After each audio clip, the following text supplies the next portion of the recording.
Pesquisa da UFG mostra que exercícios físicos mais intensos em períodos curtos ajudam no controle da diabetes. Procon notifica empresas que fabricavam álcool em gel abaixo da porcentagem exigida pela Anvisa. As irregularidades foram identificadas em pesquisa da UFG. E a Universidade Federal de Goiás e o governo do estado assinam convênios para a gestão do sistema de educação profissional e tecnológica. Essas e outras informações agora no Mundo UFG.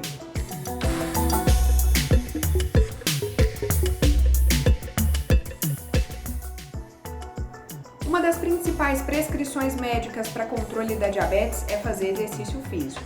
Agora, um estudo da UFG mostra que o treinamento físico intervalado de alta intensidade, conhecido como HIIT, é mais efetivo em casos de diabetes tipo 2 do que o treinamento contínuo de moderada intensidade. Foram em torno de 60 pessoas que demonstraram interesse em participar, mas somente 45 conseguiram ir efetivamente ao treinamento. E aí, depois disso, nós começamos a treinar essas pessoas lá no HC 2 vezes por semana, e elas foram divididas em 3 grupos. Um grupo era aquele grupo que fazia o treino em intensidade moderada, e os outros 2 grupos, eles realizavam um treinamento que nós chamamos de HIIT, né? Hoje é popularmente conhecido como HIIT, que é o treinamento intervalado em alta intensidade. Esses outros 2 grupos, eles passavam por estímulos longos, no HIIT longo, que eram estímulos de 2 minutos, né? E aí eram 2 minutos em exercício na esteira. E o outro grupo passava por estímulos que nós chamamos de estímulos curtos. Esses estímulos curtos, eles tinham duração de apenas 30 segundos, e aí nós realizamos a comparação entre esses 3 grupos, intensidade moderada e 2 grupos de alta intensidade com a população com diabetes tipo 2. O nosso objetivo era realmente fazer a proposição de um tipo de treinamento que conseguisse ir ao encontro das principais necessidades desse público. Porque o que nós vemos hoje, né, na população em geral, é que a grande maioria das pessoas relata que não faz exercício, que não pratica nenhum tipo de atividade física porque eles não têm tempo. E essas recomendações vão demandar um tempo hábil dessa pessoa ao longo da semana, que na grande maioria das vezes ela pode não possuir esse tempo. E o nosso objetivo foi realmente fazer essa proposição de um treino curto, em alta intensidade, levando em consideração que os nossos treinos, eles tinham em média 50 minutos semanais de duração, indo bem abaixo do que os grandes órgãos recomendam hoje. E nós encontramos que os grupos que treinavam em alta intensidade, mesmo nesse volume menor do que o que é preconizado, eles obtiveram resultados mais significativos do que o grupo que treinou em intensidade moderada. Pensando nisso, por exemplo, nós tivemos uma redução da glicemia, uma redução da hemoglobina glicada. Uma outra variável que nós trabalhamos e que nós observamos também uma melhoria nessa população é a variável, né, que nós medimos através da variabilidade da frequência cardíaca, que nós vamos entender como que está o funcionamento do controle autonômico cardíaco. Ou em termos mais simples, como que está a integração entre o nosso cérebro e o nosso coração. Como que a saúde, né, essa saúde neurocárdica, ela está atuando aí no nosso sistema de maneira geral. E nós encontramos que o grupo que treinou em alta intensidade, eles tiveram uma melhoria também nessas variáveis. Então, entendendo que esse grupo treinando aproximadamente 50 minutos semanais conseguiu reduzir glicemia, reduzir hemoglobina, melhorar esse controle autonômico cardíaco, é extremamente importante que a gente comece a considerar os treinos de alta intensidade para essa população também. O Procon está notificando 29 indústrias de Goiás depois que a pesquisa da UFG identificou que o álcool em gel comercializado por elas estava com teor abaixo do exigido pela Anvisa. O estudo da UFG apontou irregularidades em indústrias de Goiás, São Paulo, Espírito Santo, Paraíba, Paraná, Minas Gerais e Rio Grande do Norte. O estudo foi feito por pesquisadores do LAMES, o Laboratório de Métodos de Extração e Separação do Instituto de Química da UFG.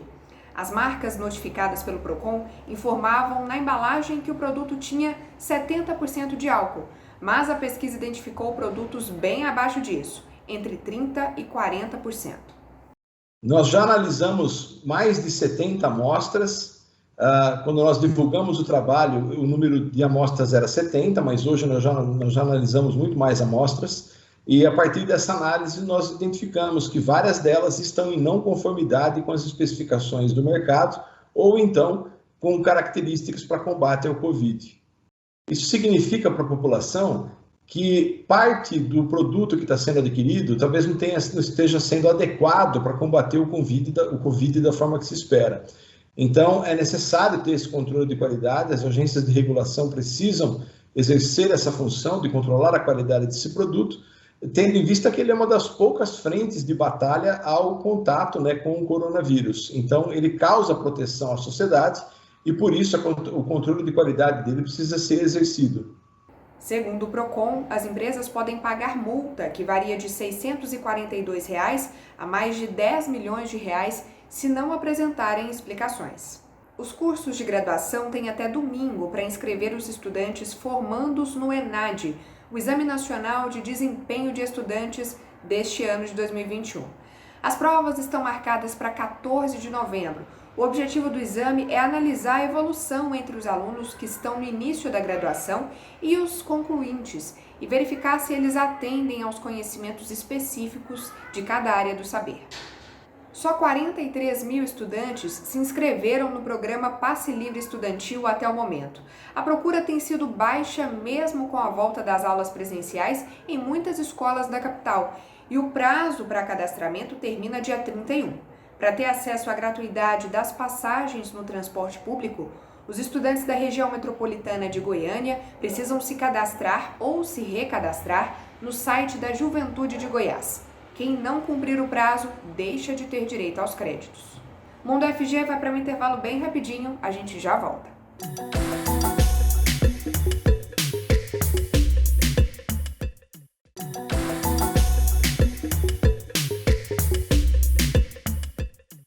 O reitor da UFG, Edivar Madureira, e o governador do estado, Ronaldo Caiado, assinaram 2 convênios para a gestão do sistema de educação profissional e tecnológica do estado.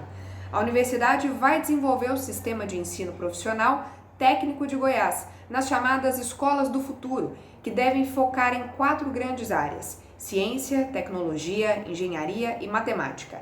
A UFG também passa a fazer gestão de 17 colégios tecnológicos, que têm foco no desenvolvimento regional e pretende evitar a saída dos jovens para os grandes centros. A Faculdade de Educação Física e Dança da UFG tem muitos projetos de extensão de práticas corporais, dança, ginástica, luta, enfim. E a UFG verificou que não tinha nenhuma pessoa com deficiência participando dessas ações. Aí, em 2010, surgiu o projeto Dando Asas, voltado para a inclusão. Dessa ideia surgiram várias parcerias. Então, a gente já tem uma longa parceria, né? Desde 2009, que a gente vem trabalhando em parceria com as instituições especiais, né? Então, as instituições que atendem as pessoas com deficiência e o município, o estado, né? As secretarias. Essas parcerias, elas funcionam de 2 formas, né? A gente realiza pesquisas científicas nos projetos que são direcionados pelas secretarias, pelas instituições, né, para pessoas com deficiência, no esporte paralímpico ou em práticas inclusivas, né? E essas instituições, essas secretarias também enviam pessoas com deficiência que tenham interesse para os projetos e para o projeto Dando Asa, né, para que sejam incluídos nos diversos projetos de inclusão da Faculdade de Educação Física.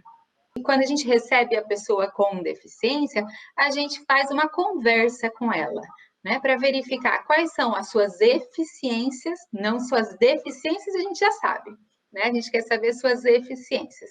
E a gente quer saber também quais são suas vontades, né? O que ele gostaria de fazer? Ele gosta de dançar? Ele gosta de nadar?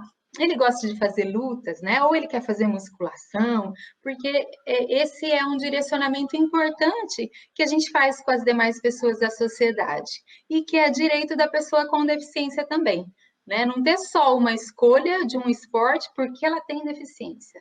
Não, ela tem o direito de escolha, né? O direito em estar no projeto que ela escolheu. E o que a gente tem visto, né, em todos esses anos do projeto, é que duas práticas têm sido as mais procuradas, que é a dança e as práticas aquáticas, né? No meio líquido, o nosso corpo ele fica mais leve. Se a gente tiver com a água próxima aqui do ombro, eu tenho uma redução de peso corporal de 90% do meu peso corporal. Isso faz com que a pessoa fique mais leve e tenha mais facilidade para o movimento, apesar da resistência da água. Isso faz com que a gente consiga incluir numa aula de hidroginástica, de natação, pessoas com deficiências físicas que fora d'água teriam muita dificuldade, né, de práticas corporais. Então, a gente tem pessoas cadeirantes, né, pessoas que andam com muletas, pessoas com diversas características que fora d'água têm essa dificuldade e preferem o meio líquido por conta disso, né? E você entrou no meio líquido, você fica igual todo mundo. Ninguém vê sua cadeira de rodas, ninguém vê sua muleta, né? Então, é um momento de experimentar sua eficiência. Falando em esporte, as Paralimpíadas começaram dia 24 de agosto e a TV UFG transmite os jogos. Inclusive, um aluno aqui da universidade está em Tóquio participando da competição, assim como outros atletas que passaram por projetos da UFG. O Alisson, que é um atleta de futebol, né, futebol de 5, que é o futebol de cegos, ele está em Tóquio, né, e ele é nosso aluno da Universidade Federal de Goiás, né, é um dos nossos alunos. Fora isso, a gente tem vários atletas que a gente acompanha nas nossas pesquisas, né, como a Adria, ela fez parte do projeto Mergulho e ela é do vôlei sentado. O próprio técnico do vôlei sentado, professor Guedes, é um parceirão da UFG, está em todas as nossas ações quanto ao esporte para pessoa com deficiência. Então, a gente tem bastante ligação, estamos torcendo muito, né, para que o Brasil vá bem nessas Paralimpíadas e não tenho dúvida que isso vai acontecer. Vem aí o ciclo de seminários Paisagem Aquém e Além, que aborda as ligações entre paisagens brasileiras e portuguesas. Os encontros são resultado de parceria com a Universidade do Porto. Eles começam dia 16 de setembro e acontecem de 15 em 15 dias. O evento ocorre paralelamente ao Congresso Mundial de Arquitetos. Nunca havia ocorrido um evento que conseguisse pensar se existe essa paisagem luso-brasileira, da gente trocar referências. O que a gente foi achando em termos de bibliografia eram coisas muito pontuais, num período específico, comparar a arquitetura da paisagem no Brasil e em Portugal, mas nunca se debateu assim de forma assim aprofundada se existe uma paisagem, né, entre nós comum. E aí, por acreditar que existia essa paisagem, a gente começou a pensar o ciclo de seminários e nós fizemos uma proposta ao Instituto Camões, que a gente queria desenvolver esse ciclo, tal. Aí o Instituto Camões falou, seria muito interessante, mas esse ciclo deveria ser desenvolvido em parceria com outras ações culturais. Então, além do ciclo, nós também desenvolvemos 2 exposições virtuais.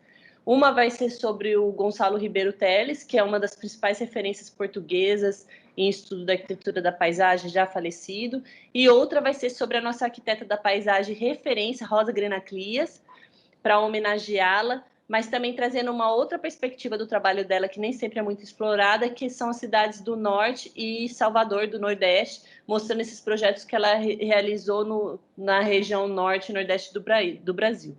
Então, juntamente conosco, no caso brasileiro, a gente tem a Universidade Federal do Rio de Janeiro e tem a Universidade Estadual Paulista, campus Bauru.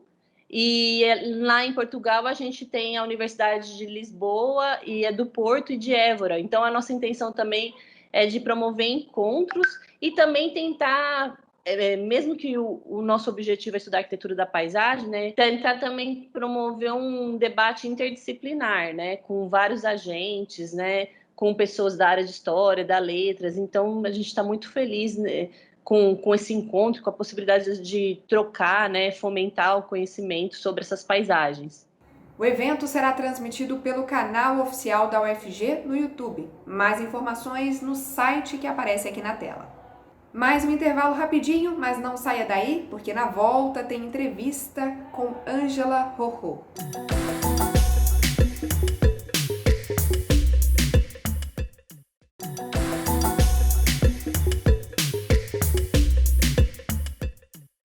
Vamos encerrar o Mundo UFG de hoje com uma entrevista com Ângela Rorô. A cantora e compositora fará o próximo show do Música no Campus 2021, dia 31 de agosto.